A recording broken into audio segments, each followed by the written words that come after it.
ओम शांति। भगवत गीता श्लोक क्लास में आज का श्लोक है 8वें अध्याय का 28वां श्लोक। अध्याय 8 श्लोक नंबर 28। श्लोक है वेदेषु यज्ञेषु तपसु चैव दानेषु यत् पुण्यफलं प्रदिष्टम् अत्तेति तत्सर्वमिदं विदित्वा योगी परम स्थानम उपेति चाद्यम। श्लोक दोबारा। वेदेषु यज्ञेषु तपसु चैव दानेषु यत् पुण्यफलं प्रदिष्टम् अत्तेति तत्सर्वमिदं विदित्वा योगी परम स्थानम उपेति चाद्यम।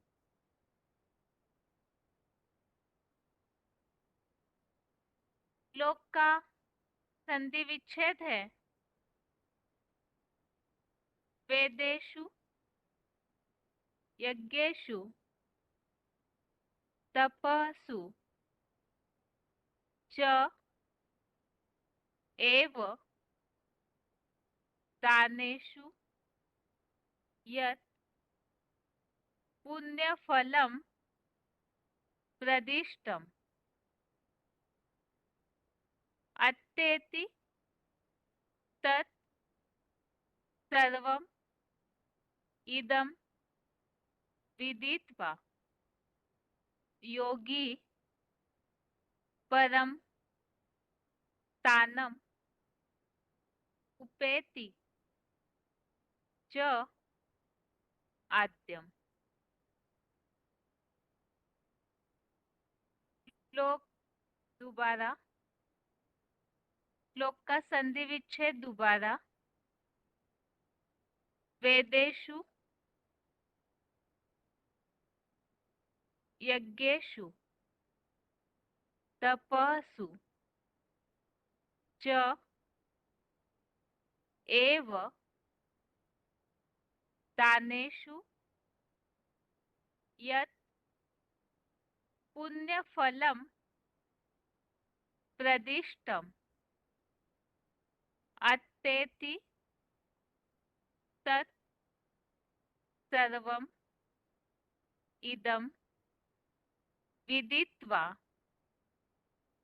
योगी परम स्थानम उपेति च आद्यम। शब्दों के अर्थ है वेदेषु अर्थात वेदों में, यज्ञेषु अर्थात यज्ञों में, तपसु अर्थात तप में, च अर्थात और, दानेषु अर्थात दान में, एव अर्थात भी, यत अर्थात जो,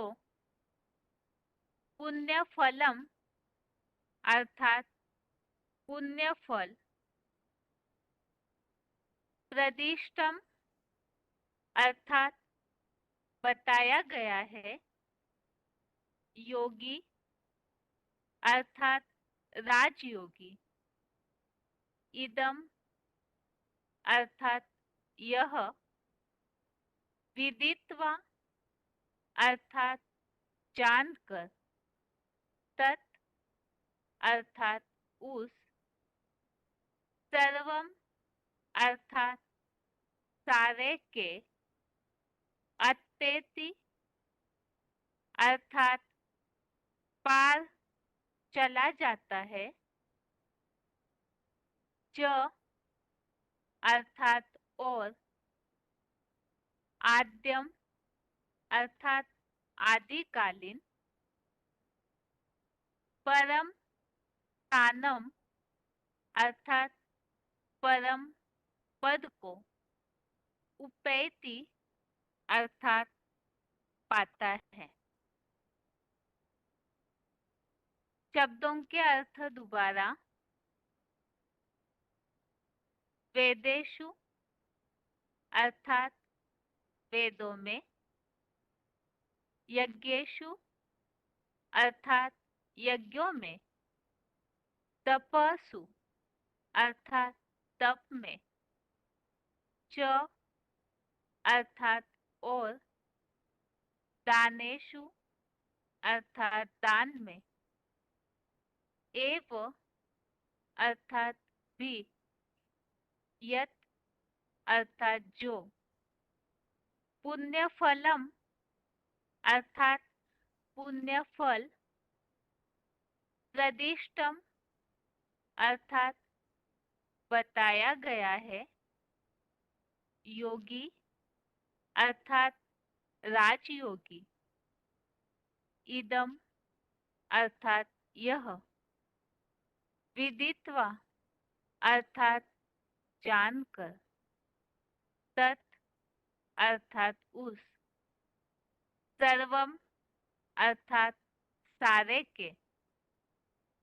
अत्येति अर्थात पार चला जाता है। च अर्थात और। आद्यम अर्थात आदिकालीन। परम स्थानम अर्थात परम पद को। उपैति अर्थात पाता है। श्लोक का अर्थ है,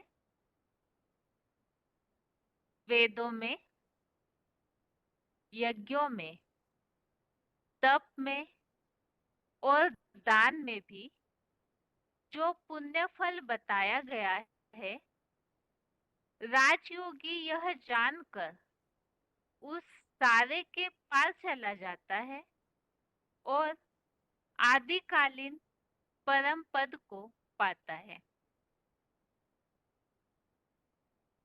तो इस श्लोक में ये बात बताई कि ये जो भी भक्ति मार्ग के तरीके हैं, तो उन तरीकों में जो भी पुण्य फल बताया हुआ है, उस बात को जानकर के राजयोगी उस सारे के पार चला जाता है और परम पद, आदिकालीन अर्थात सृष्टि के आदि का जो पद है, श्रेष्ठ पद की प्राप्ति करता है। अब राजयोगी इन सबसे पार क्यों जाता है पुण्य फल के बाद भी, तो इसके लिए क्लैरिफिकेशन वाले अर्थ में समझानी दी हुई है। तो क्लैरिफिकेशन सहित अर्थ है,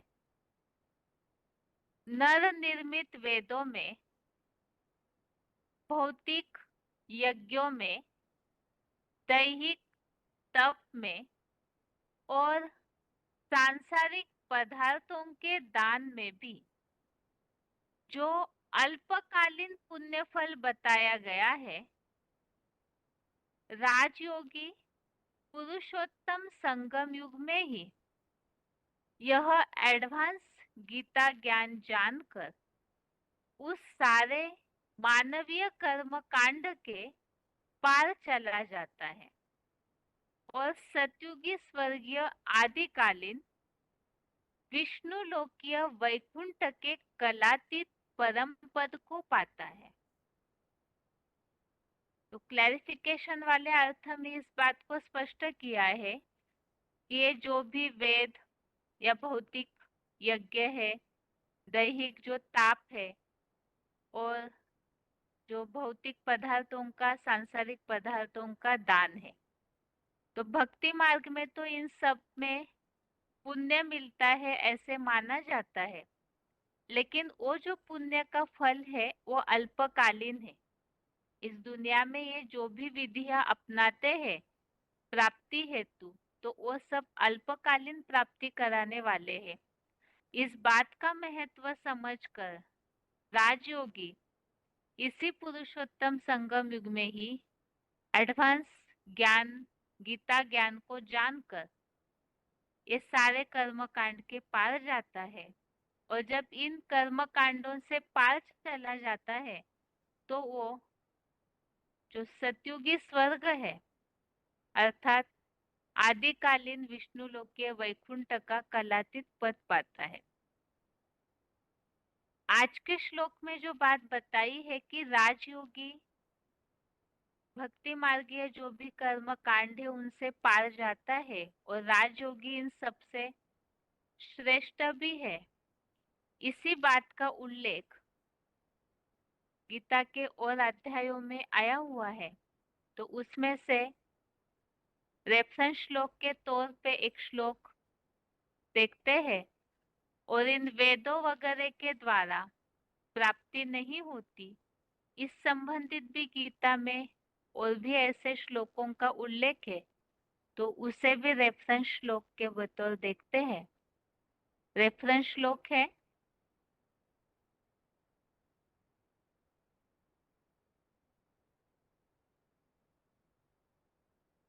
पहला है छठवें अध्याय का 46वां अध्याय 6 का श्लोक नंबर 46। इस श्लोक में ये बात बताई है कि राजयोगी दैहिक ताप वाले तपस्वियों से बढ़कर है, आत्मज्ञानियों से भी श्रेष्ठ मान्य है और कर्मकांडियों से भी राजयोगी बड़ा है। तो इसीलिए अर्जुन आत्मस्मृति के तापसी या त्रिगुणबद्ध कर्मकांडियों से भी श्रेष्ठ योगी बन। तो ये जो भी भक्ति मार्गीय कर्म कांड है उन सब से ही राजयोगी बड़ा है। और दूसरा श्लोक है 11वें अध्याय का 48वां अध्याय 11 का श्लोक नंबर 48। इसमें इस बात का उल्लेख है बुद्धिगम्य अद्भुत रूप वाला मैं। सबसे लास्ट में वाक्य लिखा है ज्ञान गम्य बुद्धि से देखने को समर्थ है। तो भगवान ज्ञान की बुद्धि से ही देखने के लिए समर्थ है, इसीलिए अर्जुन को भगवान ने ये बात बोली।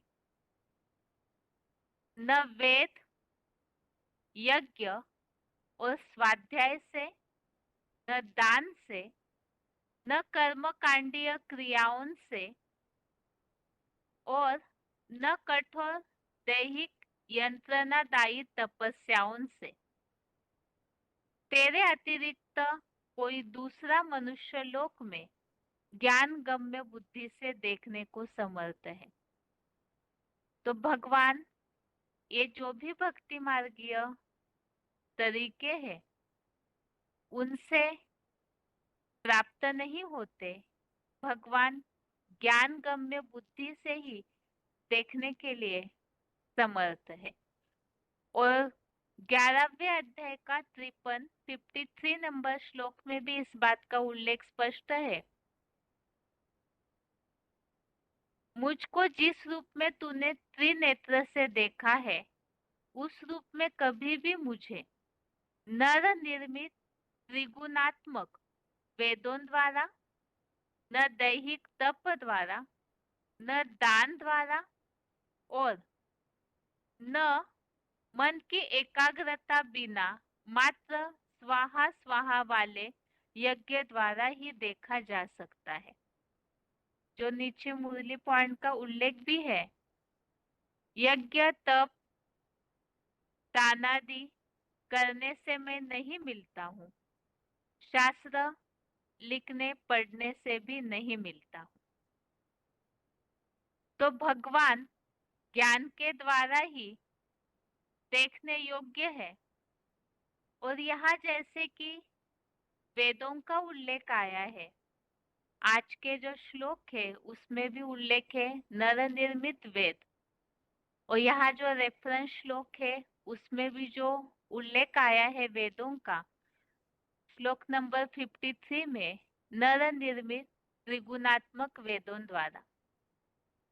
ये वेदों के बारे में ही दूसरे अध्याय का 45वां अध्याय 2 का श्लोक नंबर 45, इसमें भी इस बात का उल्लेख हम देख चुके हैं कि वेद जो है वो त्रिगुणमयी है। इसलिए भगवान ने दूसरे अध्याय में अर्जुन को ये बात बोली है कि ये वेद त्रिगुणमयी होने के कारण इन सब से परे होकर सत्वगुण में स्थिर हो जा। तो ये नर निर्मित वेद है। इसी तरह दैहिक तपस्याएं या यज्ञ, जो भौतिक पदार्थों का यज्ञ, दान, ये सबके द्वारा भी भगवान नहीं मिलते हैं। तो राजयोगी इन सब बातों को समझकर, इन सब से जो आज के श्लोक में भी उल्लेख है और 6वें अध्याय के 46वें श्लोक में भी ये उल्लेख है कि इन सब से भी राजयोगी बड़ा है, तो उससे वो पार चला जाता है भक्ति मार्गीय क्रिया कर्मों से, कर्म कांडों से, और विष्णु पद, जो विष्णु लोक का, वैकुंठ लोक का पद है, नई सृष्टि का आदिकालीन परम पद, श्रेष्ठ पद, उसमें पहुंच जाता है। तो इस तरह से ये आज के श्लोक का अर्थ है। श्लोक के संबंधित पॉइंट्स समझते हैं, लेकिन उसके पहले श्लोक का उच्चारण।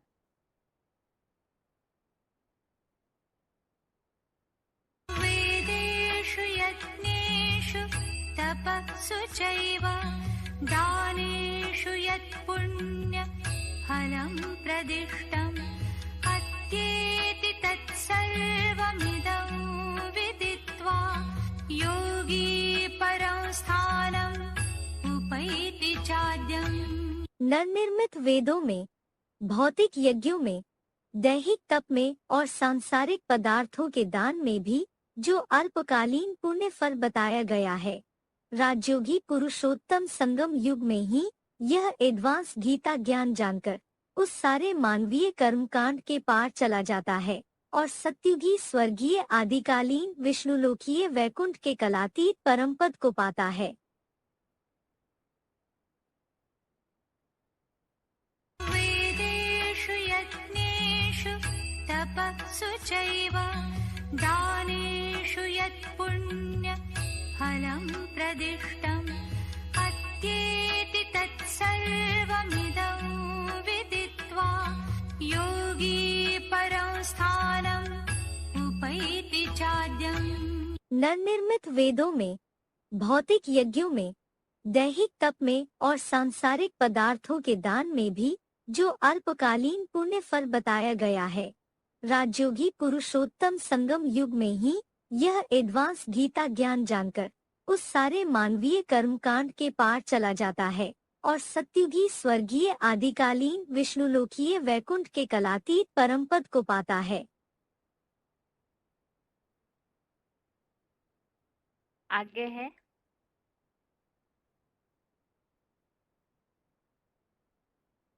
VCD number 1902, VCD number 1902, 28 minute 28 minutes के बाद से लिया हुआ पॉइंट है। वेदों, यज्ञों और तप का फल अल्पकालीन होता है। तुम जो कुछ भी ये वेद, शास्त्र, ग्रंथ, तप, जप ये सब करते हो, ये सभी भक्ति मार्ग है। कौन सा मार्ग है? भक्ति मार्ग। बुद्धि भागती रहती है, कहीं एक ठिकाने टिकती नहीं है, एकाग्र नहीं होती है। तो इन भक्ति से तुम कुछ भी प्राप्त नहीं कर सकते हो। इस भक्ति में कोई सार नहीं है। भक्ति मार्ग में कोई सार है ही नहीं। क्या होता है? अल्पकाल क्षण भंगुर सुख। समझो, कोई ने बैठ करके कृष्ण की नवदा भक्ति की, बस मुझे दर्शन दो, या माता को, काली को, कोई को भी बहुत ही चित्र बनाए दिए हैं। आगे है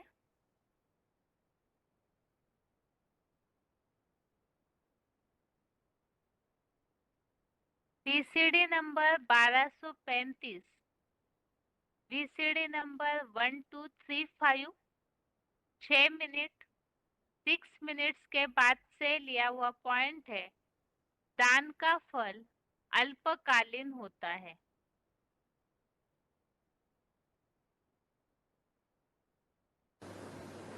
जैसे मनुष्य ईश्वर अर्थ धर्मशाला व हॉस्पिटल आदि बनाते हैं, तो ईश्वर को कोई हाथ में थोड़े देते हैं, उनके नाम पर बनाते हैं। ईश्वर अर्थ दान पुण्य करते हैं तो फिर दूसरे जन्म में अल्पकाल के लिए क्षणभंगुर सुख मिल जाता है, क्योंकि ये दुनिया ही अल्पकाल क्षणभंगुर है,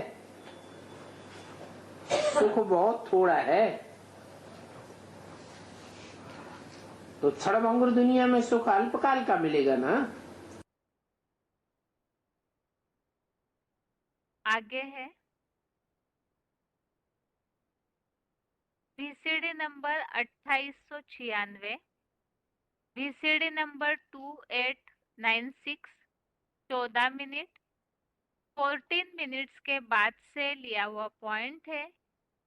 राजयोगी पुरुषोत्तम संगम युग में ही एडवांस गीता ज्ञान जानकर सारे मानवीय कर्म कांड के पार चला जाता है।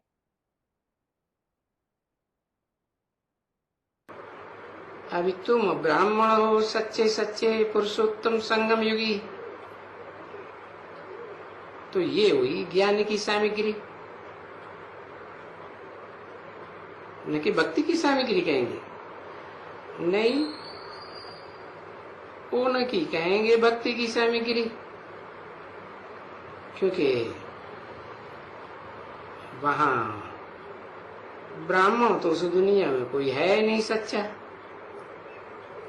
है,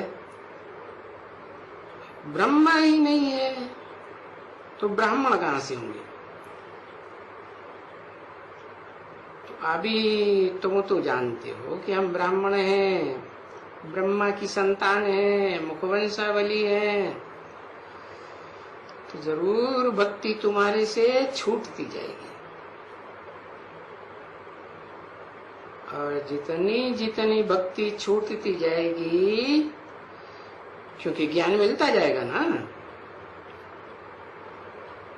तो भक्ति छूटती जाएगी। तो भक्ति की जगह ज्ञान रिप्लेस होता जाएगा।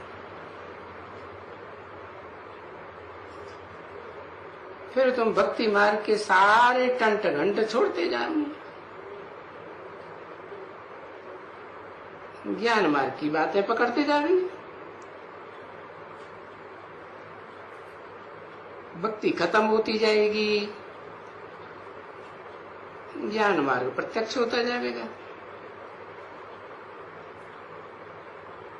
तो ये ज्ञान मार्ग भी रिप्लेस होता है ना बच्ची। आगे है वीसीडी नंबर 1894, वीसीडी नंबर 1894 1 घंटा 7 मिनट 1 आवर 7 मिनट्स के बाद से लिया हुआ पॉइंट है। राजयोगी पुरुषोत्तम संगम युग में ही एडवांस गीता ज्ञान जानकर सारे मानवीय कर्म कांड के पार चला जाता है।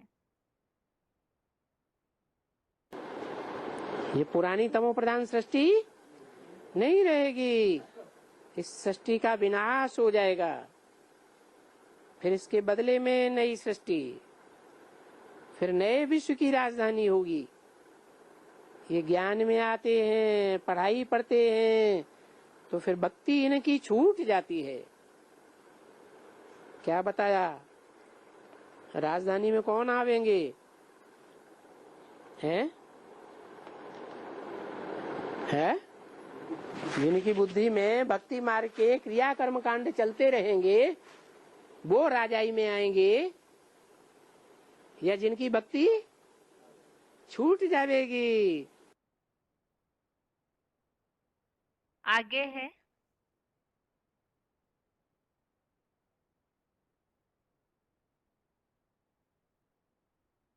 VCD number 2327, VCD number 2327, 33 minute 33 minutes के बाद से लिया हुआ पॉइंट है। राजयोगी एडवांस गीता ज्ञान जानकर परम पद को पाता है। नर से नारायण बनने की सहज पढ़ाई है, और पढ़ाता कौन है? नर से नारायण बनने की पढ़ाई है। नारायण जो नाम रखा गया, किस आधार पर रखा गया? अरे भूल गए? काम के आधार पर नाम पड़ता है। तो क्या काम किया है? नार माने ज्ञान जल, आयन माने घर, जिसका ज्ञान जल में ही घर है। क्या? जब से जन्म लिया तब से लेकर कहाँ घर है? ज्ञान जल में घर है। अच्छा, कब से जन्म लिया वो तो मालूम होगा ना? 76 से जन्म लिया। बाबा ने ही बोल दिया था 10 साल पहले 66 में। लक्ष्मी नारायण का जन्म कब हुआ? आज से 10 वर्ष कम, 5000 वर्ष हुआ, तो 76 आता है। तो 76 में इनका जन्म हुआ नारायण का। तो जब से जन्म हुआ, प्रत्यक्षता रूपी जन्म जब से हुआ, बाप का प्रत्यक्षता वर्ष कौन सा मनाया है? कौन सा मनाया? 76। तो इसका मतलब कौन से बाप का प्रत्यक्षता वर्ष हुआ है? मनुष्य सृष्टि के बाप का प्रत्यक्षता वर्ष हुआ। मुरली में भी बोला, राम बाप को कहा जाता है और कृष्ण बच्चे को कहा जाता है। माना कृष्ण बच्चे की प्रत्यक्षता वर्ष की बात नहीं है, है? राम वाली आत्मा प्रत्यक्ष हुई, वो व्यक्तित्व प्रत्यक्ष हुआ जो नारायण के रूप में बाद में प्रत्यक्ष होता है। देखो, ये सहज पढ़ाई है। अरे भाई, पढ़ाई राजयोग की है ना। नर से नारायण बनने की सहज पढ़ाई है। क्या? नर से नारायण, आयन माने घर, कहाँ रहता है? ज्ञान जल में रहता है। तो ज्ञान जल में कौन सा देवता हमेशा दिखाते हैं? है? नारायण दिखाते हैं कि विष्णु दिखाते हैं? है? विष्णु दिखाते हैं। माना लक्ष्मी नारायण का कंबाइंड स्वरूप है, जो नारायण दिखाते हैं, वो विष्णु दिखाते हैं। उनको पढ़ाता कौन है? कहते हैं ब्रह्मा सो क्या बना? विष्णु बना। तो किसने पढ़ाया? विष्णु देवता है या भगवान है? देवता है, परम पद है देवताओं में। तो कौन पढ़ाता है?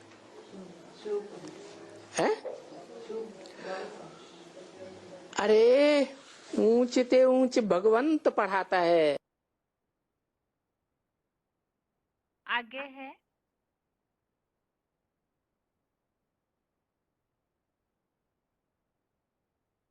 VCD नंबर 2387, VCD नंबर 2387, 1 घंटा 13 मिनट, 1 आवर 13 मिनट्स के बाद से लिया हुआ पॉइंट है सतयुगी स्वर्गीय आदिकालीन परम पद। इसीलिए सृष्टि के आदि में एक गाया हुआ है, श्रेष्ठ ते श्रेष्ठ परम पद।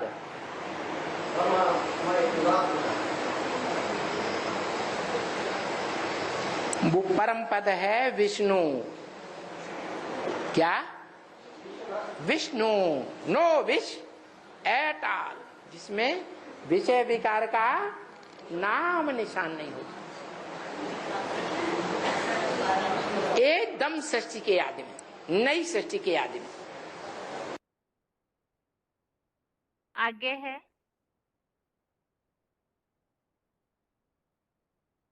VCD number 3065, VCD number 3065, 23 minute 23 minutes के बाद से लिया हुआ पॉइंट है विष्णु लोकीय वैकुंठ का कलातीत परम पद।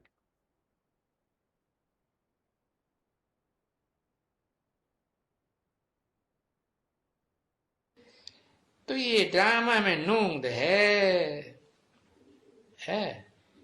ब्राह्मण चोटी फिर देवता, और देवता भी कौन सा है?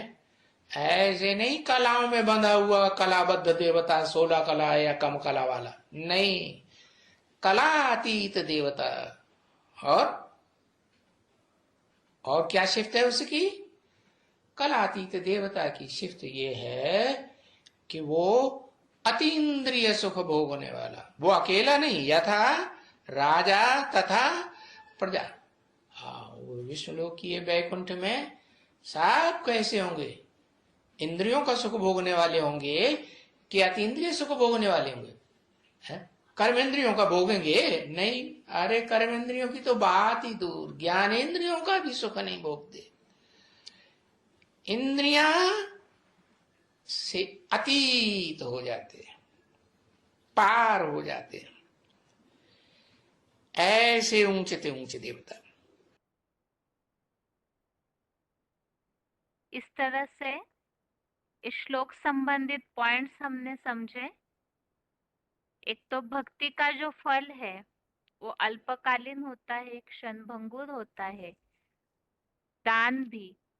तो इसीलिए ही जो राजयोगी है ये अल्पकालीन फल की जानकारी लेने के बाद, जैसे बताया कि ज्ञान के आधार से नारायण वाली आत्मा ज्ञान जल में ही निवास करती है, तो ये राजयोगी इस आधार से विष्णु लोकीय वैकुंठ का कलातीत परम पद पाता है। तो परम पद और सतयुगी आदिकालीन परम पद क्या होता है इसके बारे में हमने पॉइंट्स अभी समझे। तो यह श्लोक का अर्थ हुआ और अभी आगे है रिवीजन।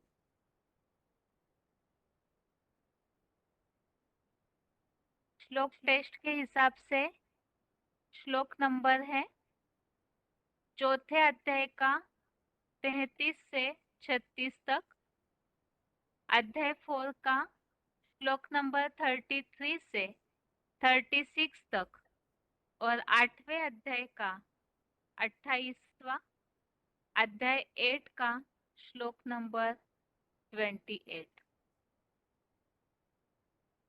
और अभी 33वां श्लोक है, श्लोक नंबर 33। इसके पहले का जो टॉपिक चल रहा था श्लोकों में, 24 से 32 तक के श्लोकों में अलग अलग यज्ञों के प्रकार, और अभी यह 33 से 42 तक के श्लोकों में ज्ञान की महिमा।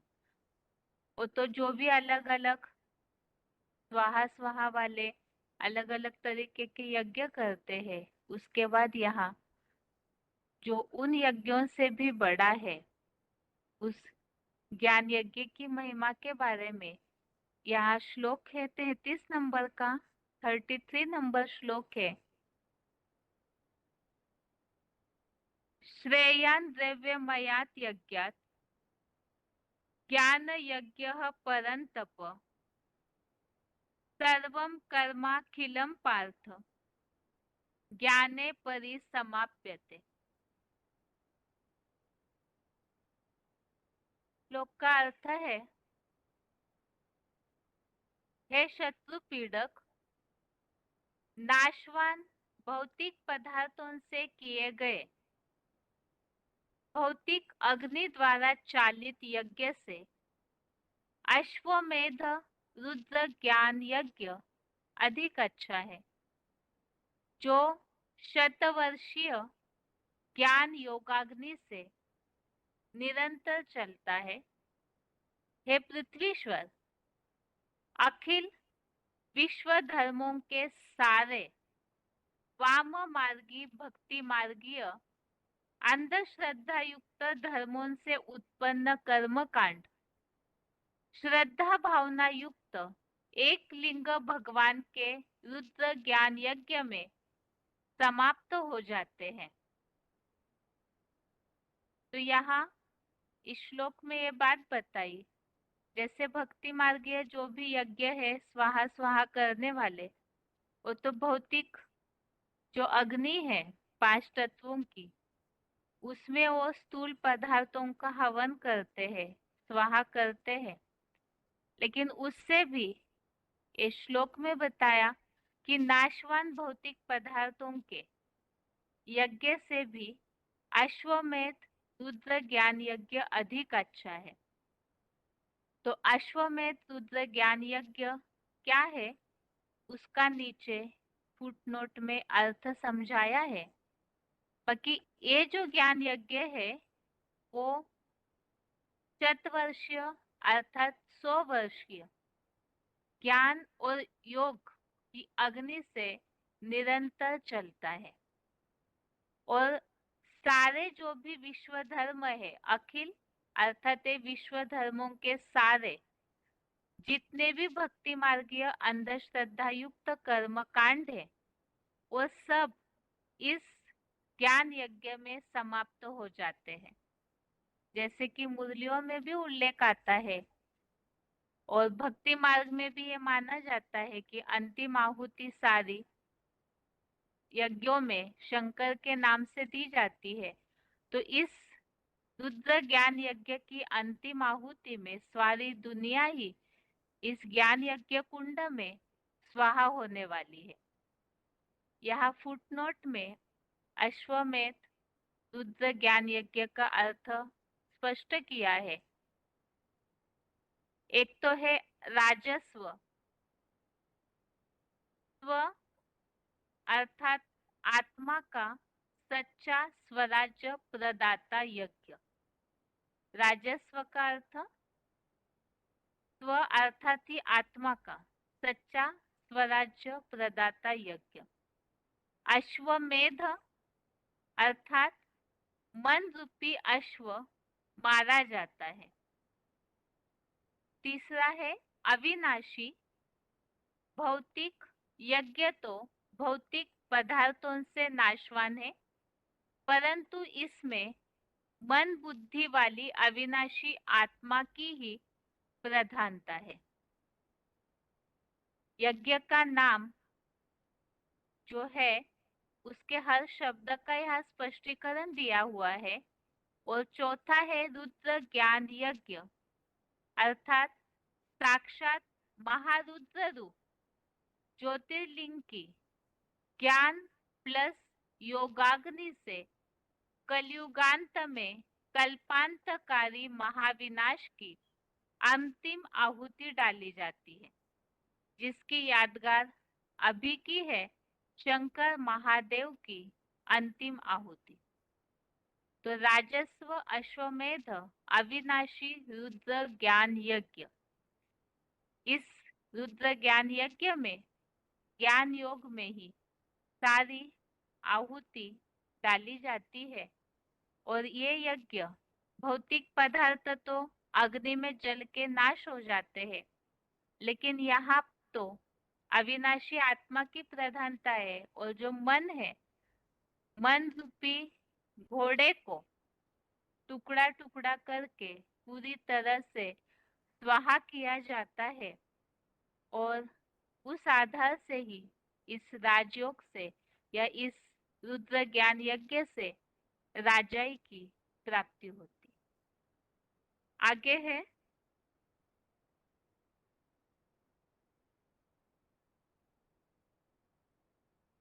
श्लोक नंबर 34, 34 नंबर श्लोक है। तत्विद्धि प्रणिपातेन परिप्रश्नेन सेवया उपदेक्षन्ति ते ज्ञानम ज्ञानिनस्तत्वदर्शिनः। अर्थात परम आदर पूर्वक ज्ञान की सेवा द्वारा व्यक्तिगत साप्ताहिक कोर्स में प्रश्नोत्तर पूर्वक उस रुद्र ज्ञान यज्ञ को तू जान ले। एडवांस सच्ची गीता के तत्वदर्शी श्रेष्ठ ब्रह्मावत्स या ज्ञानीजन तुझे साक्षात ब्रह्मा मुख निस्तुत वेद वाक्यों के कपिल सांख्य ज्ञान का उपदेश करेंगे। तो इस रुद्र ज्ञान यज्ञ में तो सारी दुनिया स्वाहा होने वाली है, तो उस ज्ञान यज्ञ के लिए बताया कि ये ज्ञान किस तरह समझना चाहिए। तो साप्ताहिक कोर्स के द्वारा प्रश्नोत्तर पूर्वक इस ज्ञान को पूरी तरह से समझना चाहिए। आगे है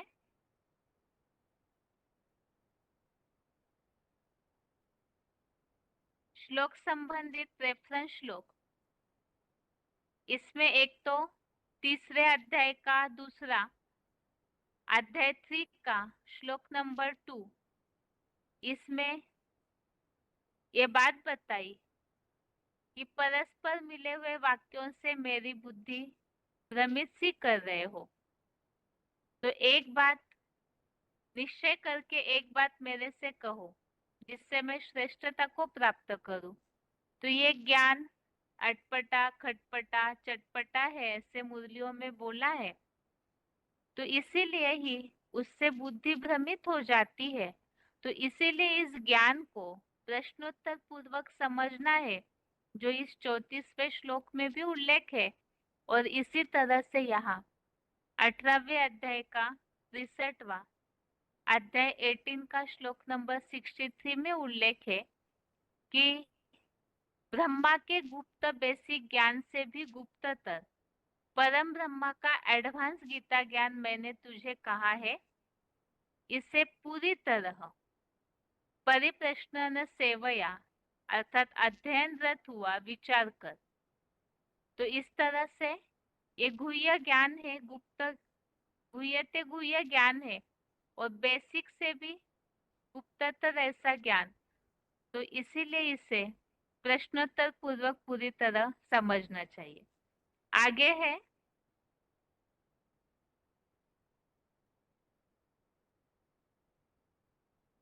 पैंतीसवां श्लोक नंबर 35 है। यत् ज्ञात्वा न पुनर्मोहम एवं यास्यसि पांडव येन भूतान्यशेषेण रक्षस्यात्मन्यथोन्मयी। अर्थात हे पंडारूप पांडु के पुत्र, इस पांडवपति जगत पिता को जानकर फिर से इस संसार में ऐसे अल्पकालीन संबंधियों के दैहिक मोह को तो 21 जन्म में नहीं पाएगा। फिर तो जिस जगत पिता की देह रूप लिंग सहित हीरा जैसी आत्मा में समस्त प्राणियों को बुद्धि नेत्र से मुझ बीज रूप अव्यक्त लिंग में समाये स्वर्गीय प्लस नारकीय सृष्टि वृक्ष को साक्षात और स्पष्ट देखेगा। तो यहाँ पर पूरी तरह से ज्ञान को प्रश्नोत्तर पूर्वक जब गहराई से समझ जाते हैं तो ऐसे ज्ञान प्राप्त करने के बाद ये रिजल्ट यहाँ बताया कि इस ज्ञान के द्वारा जगत पिता को जानकर फिर इस संसार के जो अल्पकालीन संबंधी है उनके दैहिक मोह को नहीं पाएगा।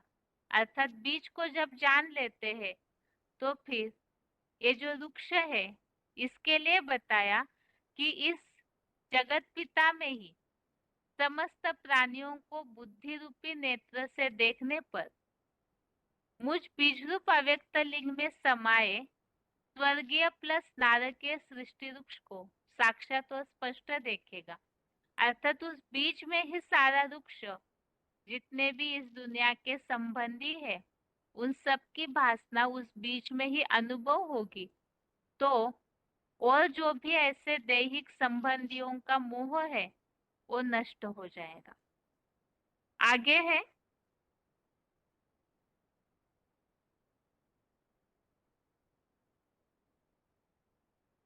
इस श्लोक संबंधित रेफरेंस श्लोक 9वें अध्याय का 34वां अध्याय 9 का श्लोक नंबर 4। इसमें इस बात का उल्लेख है मेरी अव्यक्त स्थिति की निराकारी लिंग मूर्ति, उस मूर्ति से ही ये सारा संसार बीज अर्थात बाप से वटवृक्ष जैसा विस्तृत हुआ है। अर्थात सारा प्राणी समुदाय उस बीज में स्थित है। तो ये बात इस श्लोक में भी 35वें श्लोक में आई कि उस बीज में ही सारे वृक्ष को देखेगा, क्योंकि इस बीज से ही सारा वृक्ष विस्तृत हुआ है, ऐसे 9वें अध्याय के 4थे श्लोक में उल्लेखित है। और 11वें अध्याय का 7वां अध्याय 11 का श्लोक नंबर 7, इसमें उल्लेख है आज मेरे इस मानवीय बीज रूप बाप महादेव या आदम की देह में जड़ और चेतन सहित संपूर्ण जगत को प्रतीकात्मक वटवृक्ष में एक ही जगह में स्थित देख लो। जो अन्य कुछ भी देखना चाहते हो तीसरे ज्ञान नेत्र से देख लो। तो बुद्धि रूपी नेत्र से उस बीज में ही वो सारा वृक्ष महसूस हो जाता है, उसको देख सकते हैं। इसी तरह 13वें अध्याय का 30वां अध्याय 13 का श्लोक नंबर 30 है। जब प्राणियों की आकृति में भिन्नता को सृष्टि के एक बीज आदम में उपस्थित विराट पुरुष को देखता है, उससे ही सारे अनेक धर्मों के विस्तार को जानता है। तब समूचे विश्व के हर प्रकार से समर्पित ऊर्ध्वमुखी साक्षात परम ब्रह्मा की प्राप्ति हो जाती है। जब उस बीज में ही सारे वृक्ष को समाया हुआ है ऐसे जानने के बाद परम ब्रह्मा की प्राप्ति, अर्थात जब और संबंधियों का मोह नष्ट हो जाएगा, उस बीज में ही सारे वृक्ष को देख लेते हैं, मोह नष्ट हो गया तो परम ब्रह्मा की प्राप्ति अर्थात वैसी स्थिति की प्राप्ति हो जाती है, उनके नजदीक पहुंच जाते हैं। आगे है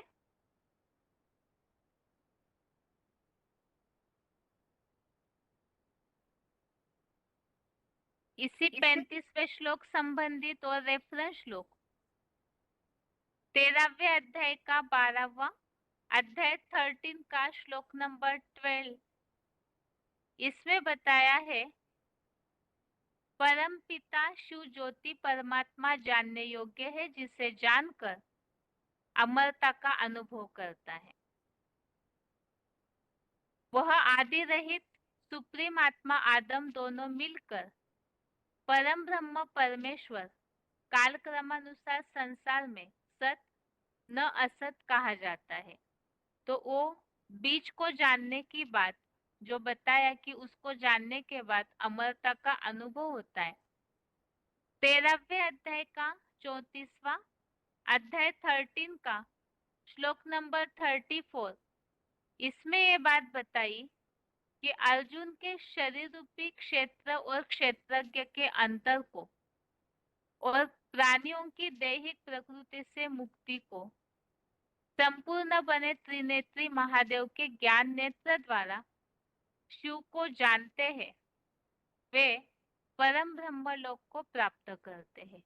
तो उस बीज में ही अर्थात उस साकार में जो निराकार समाया हुआ है, तो उनको जानने के बाद ज्ञान नेत्र से परम ब्रह्म लोक की प्राप्ति होती है। इसी तरह 9वें अध्याय का 3 अध्याय 9 का श्लोक नंबर 3, इसमें ये बात बताई कि जो इस धर्म में अश्रद्धालु लोग मुझको न पाकर मृत्यु लोकीय मार्ग में पुनः लौट जाते हैं, तो जो उस बीज में बीज रूप में सारा वृक्ष समाया हुआ है, इस बात को नहीं समझते हैं, अर्थात इसके प्रति श्रद्धा भावना नहीं रख पाते हैं, तो ऐसे फिर मृत्यु लोकीय मार्ग में अर्थात नरक में पुनः लौट जाते हैं, क्योंकि यथार्थ रीति से पहचानते ही नहीं है। आगे है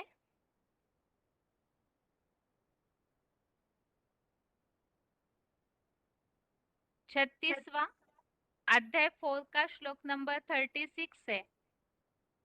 अपि चेदसि पापेभ्यः सर्वेभ्यः पापकृत्तमः सर्वं ज्ञानप्लवेनैव ऋजिनं संतरिष्यसि।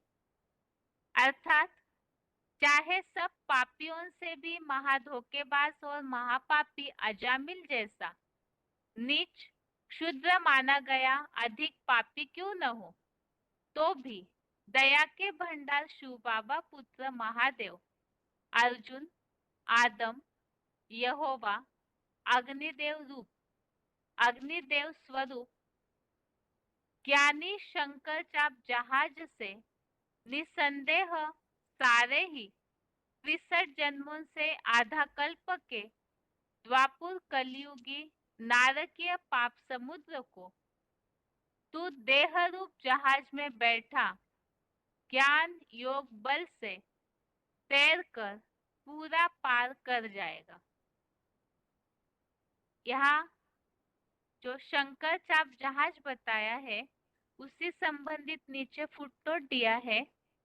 शंकर चाप जहाज जही चढ़ी उतर ही पार नर बूढ़ी सकल संसार, नानक नाम जहाज चंद्रकांत वेदांत जहाज। जगत पिता की बच्चों जैसी लक्कड़ बुद्धि लचीली देह को ऋषि मुनियों ने शास्त्रों में जहाज धनुष चाप नवैया बताया है। तो ऊपर के श्लोकों में जो उल्लेख हमने देखा, ये ज्ञान यज्ञ में सारी दुनिया स्वाहा होती है, शंकर की अंतिम आहुति डाली जाती है, तो उस ज्ञान यज्ञ को ज्ञान को प्रश्नोत्तर पूर्वक अच्छी तरह से समझना चाहिए और ज्ञान के द्वारा उस जगत पिता को जब जान लेते हैं, इस सृष्टि रूपी वृक्ष के बीज को जब जान लेते हैं, तो सारा मोह का अंधकार इस दुनिया से अल्पकालीन जो संबंधियों का मोह नष्ट हो जाता है। तो वो जो बीज है जिसमें सारा वृक्ष समाया हुआ है, तो उस जहाज का आधार लेने से, जिसके लिए ही भक्ति मार्ग में कहा है शंकर चाप जहाज, तो उस पर उस जहाज का जो आधार लेते हैं, तो वो इस नारकीय पाप समुद्र को इस देह रूपी जहाज में बैठकर ज्ञान योग बल से तैरकर पूरा पार हो जाते हैं। तो ये पाप समुद्र अर्थात कलयुग से पूरा पार हो जाते हैं। तो ये उस साकार पिता की जो बीज है इस सृष्टि का, उनकी महिमा बताई। कि उनके द्वारा ये सारी दुनिया उस ज्ञान योग बल से उनका आधार लेकर पार हो जाती है। आगे है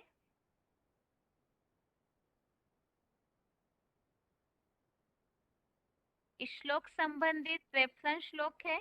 एक तो 7वें अध्याय का 14वां अध्याय 7 का श्लोक नंबर 14। इसमें इस बात का उल्लेख है, मेरी जो तन मन धनादि सर्व रूप से मेरी शिव बाबा की ही अव्यभिचारी शरण लेते हैं, वे इस बीज रूप माया को पार कर जाते हैं।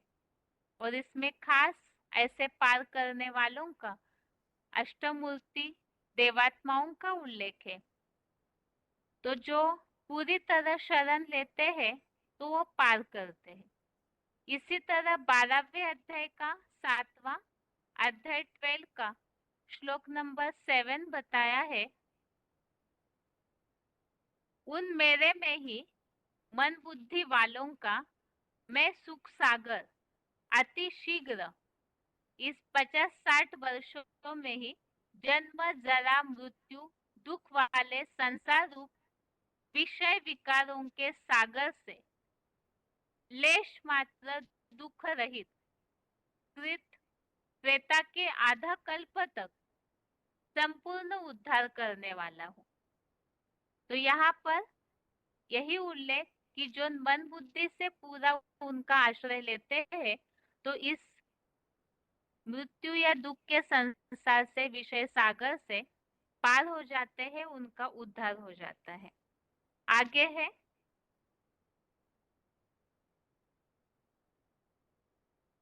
आज का श्लोक 8वें अध्याय का 28वां श्लोक नंबर 28। श्लोक है, वेदेषु यज्ञेषु तपसु चैव दानेषु यत् पुण्य फलं प्रदिष्टम् अत्तेति तत्सर्वमिदं विदित्वा योगी परम स्थानम उपेति चात्यम।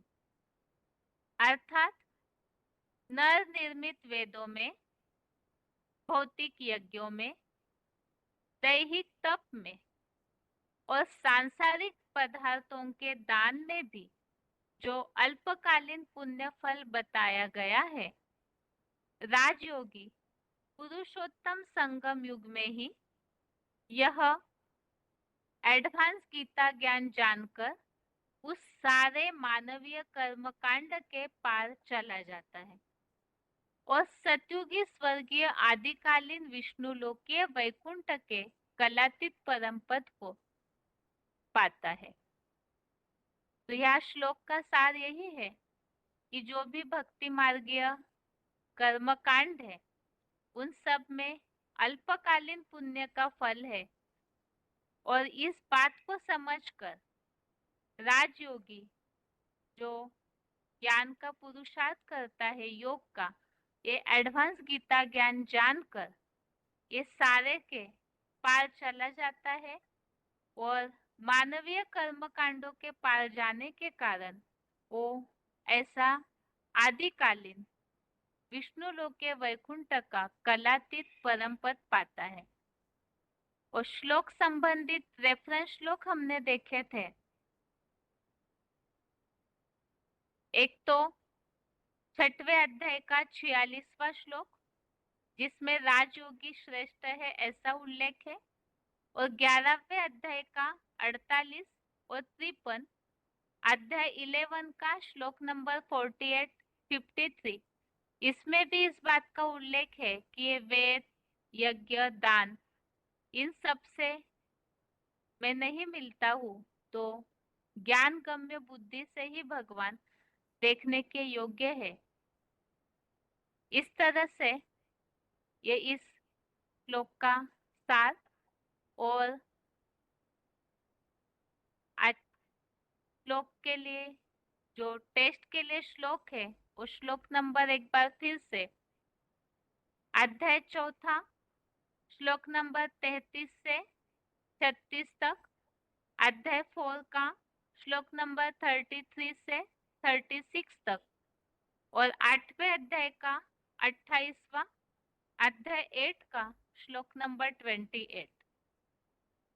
इस तरह से इस श्लोकों की रिवीजन के साथ आज के श्लोक का अर्थ भी पूरा हुआ। और आज के लिए गीता क्लास यहाँ तक ही। ओम शांति।